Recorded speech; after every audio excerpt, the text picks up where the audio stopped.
محبت کے بے پناہ طاقت اور لطف کا اندازہ نہ ہو، لیکن وہ نفس قدسیہ اچھی طرح جانتے ہیں جو عشق محبت کو چاشنی کا مزہ چل چکے ہیں، جو عشق محبت کی دولت لازوال لے کر کے اس دار فانی سے ان کے جاویدانی کی طرف سفر کر چکے ہیں، جو آیت کریمہ یہی اللہ کی بوئی خوشگوار سن چکے ہیں، جو آج بھی حیات ہیں اور صبح قیامت تک حیات رہیں گے، جنہیں دنیا میں بھی کوئی رنج ملال نہ تھا اور نہ ہی میدان محشر پر کوئی خوف و ہراس ہے۔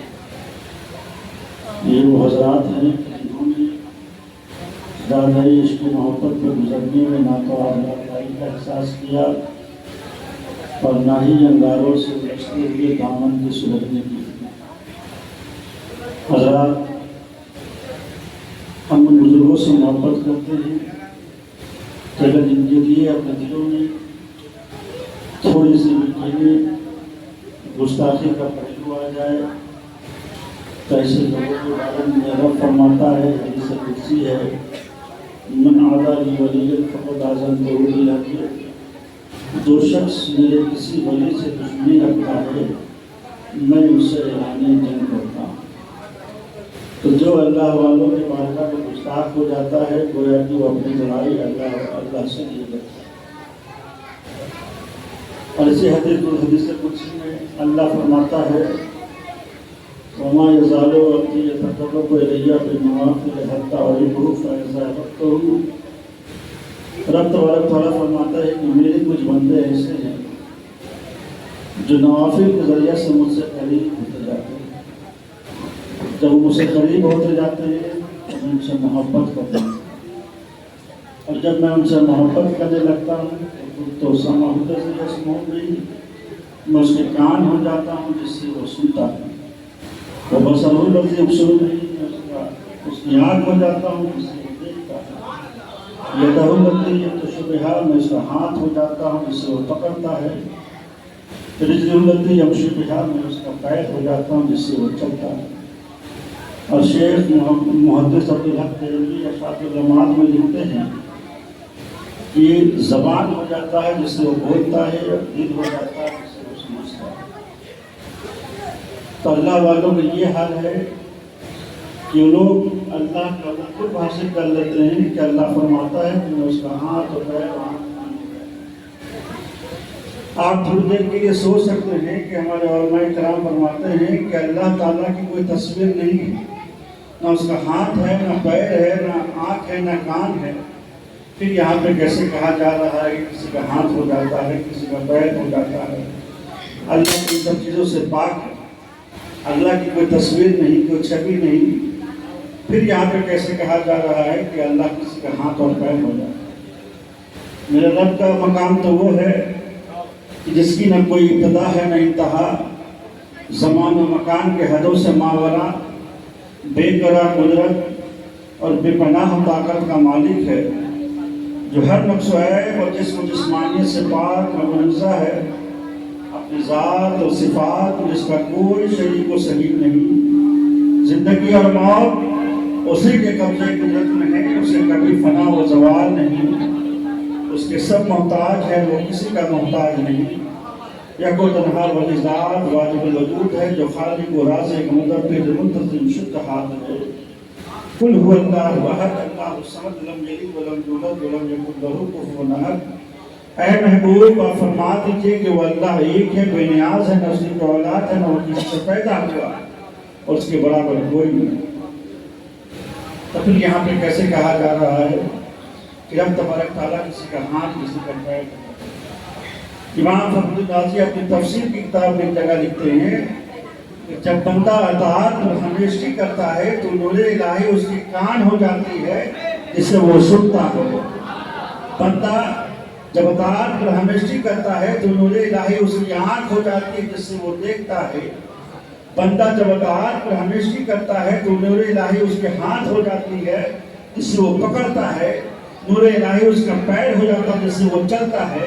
اب گویا وہ رب ہی کے ذریعے سے دیکھتا ہے، سنتا ہے، پکڑتا ہے.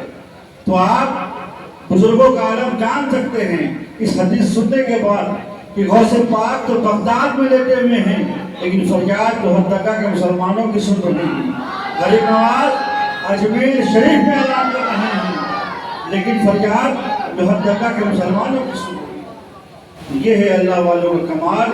اللہ وہ قوت عطا فرما دیتا ہے کہ آرام بغداد شریف میں کر رہے ہیں، آرام اجمیر شریف میں کر رہے ہیں، آرام پنڈ شریف میں کر رہے ہیں، لیکن آپ کے دلوں کی فریاد بغداد شریف سے سنی جا رہی ہے، اجمیر شریف سے سنی جا رہی ہے. اللہ والوں کا کیا قوت اللہ نے عطا فرمایا ہے. ملکہ سبا بلقیس کے تخت کو حضرت سلیمان علیہ السلام نے چاہا تو اس مجلس میں لوگ کو لا کر کے پہنچا دے.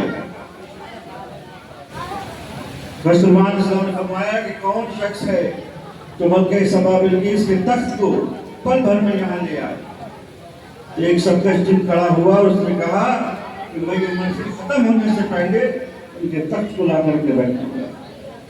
حضرت سلیمان علیہ السلام نے فرمایا نہیں، کوئی ہے جو اس سے بھی جلدی لا کر کے ان کے تخت کو لا کر کے رکھ دے.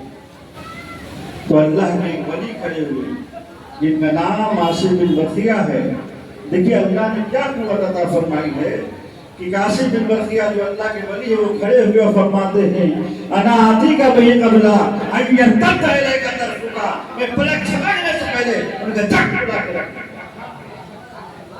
یہ اللہ والوں کا کمال ہے کہ پلک جھپکنے سے پہلے ملکہ سبا بلقیس کے تخت کو لا کر کے. خدا کا شکر ہے کہ ہم لوگ ان بزرگان دین سے محبت کرنے والے ہیں. اور میرے آقا فرماتے ہیں المرء مع من احب، ہر انسان کا حشر اسی کے ساتھ ہوگا جس سے وہ محبت کرتا ہے. ہم اپنے غوث سے محبت کرتے ہیں، کل قیامت میں ہمارا حشر میرے غوث کے ساتھ ہوگا. ہم غریب نواز سے محبت کرتے ہیں، کل ہمارا حشر کل قیامت میں غریب نواز کے ساتھ ہوگا. ہم پیٹ کے بزرگوں سے محبت کرتے ہیں، کل قیامت میں ہمارا حشر پیٹ کے بزرگوں کے ساتھ ہوگا. کیونکہ انہی کے بارے میں قرآن کا اعلان ہے الا ان اولیاء اللہ لا خوف علیہم ولا هم يحزنون. اللہ کے ولی وہ ہیں جن پہ نہ کوئی خوف ہے نہ کوئی غم ہے. جب کل قیامت میں یہ بے خوف اور بے غم ہوں گے ان کے ماننے اور چاہنے والے بے خوف اور بے غم ہیں.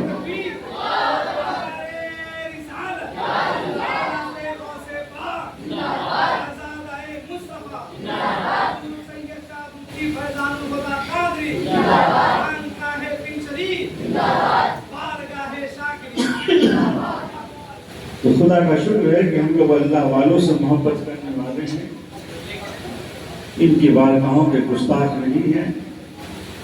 جو جن کے ساتھ اٹھنا بیٹھنا کرتا ہے، جن کے ساتھ دوستی رکھتا ہے، پھر ان کا حشر انہی کے ساتھ ہو جائے گا. آپ دیکھیے، غور کیجئے کہ ہمارا اٹھنا بیٹھنا کیسے لوگوں کے ساتھ ہے، میری دوستی کیسے لوگوں کے ساتھ ہے. حضرت یوشع بن نون علیہ السلام کو اللہ نے وحی کی کہ اے یوشع، تمہارے قوم کے 1,00,000 لوگوں پر ہمارا عذاب آئے گا، جس میں سے 40,000 لوگ تو نیک لوگ ہیں اور 60,000 ایسے ہیں جو گنہگار ہیں. یوشع بن نون نے فرمایا اے اللہ، تیرا عذاب میرے قوم کے برے لوگوں پر آئے گا یہ تو مجھے سمجھ میں آتا ہے، لیکن میرے قوم کے نیک لوگوں پہ تیرا عذاب آئے گا یہ سمجھ میں نہیں آتا. تو اللہ نے فرمایا ہاں، میرا عذاب جب ان بروں پہ آئے گا تو ساتھ ساتھ ان نیکوں پہ بھی آئے گا، اس لیے کہ یہی نیک لوگ ان بروں کے ساتھ اٹھنا بیٹھنا کیا کرتے تھے، ان بروں کے ساتھ کھانا پینا کیا کرتے تھے، ان بروں کے ساتھ ان بدعقیدوں کے ہاں رشتہ جوڑا کرتے تھے، ان کے ہاں آنا جانا کرتے تھے. اور جب میرا عذاب ان بروں پہ آئے گا تو ساتھ میں نیک لوگ بھی لگے ہوئے ہیں.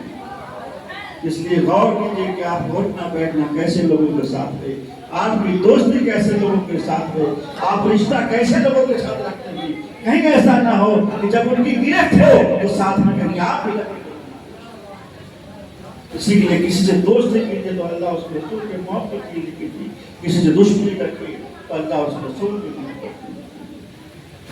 دعا کرتا ہوں اللہ ہم سب کو توفیق عطا فرمائے اور ہم سب کو بزرگوں کا بارگاہ کا محبت کرنے والے بنائے اور بدعقیدوں کے برے عقائد سے ہم سب کو محفوظ رکھے. آئیے کھڑے ہو کے سلام کریں. استغفر اللہ العظیم.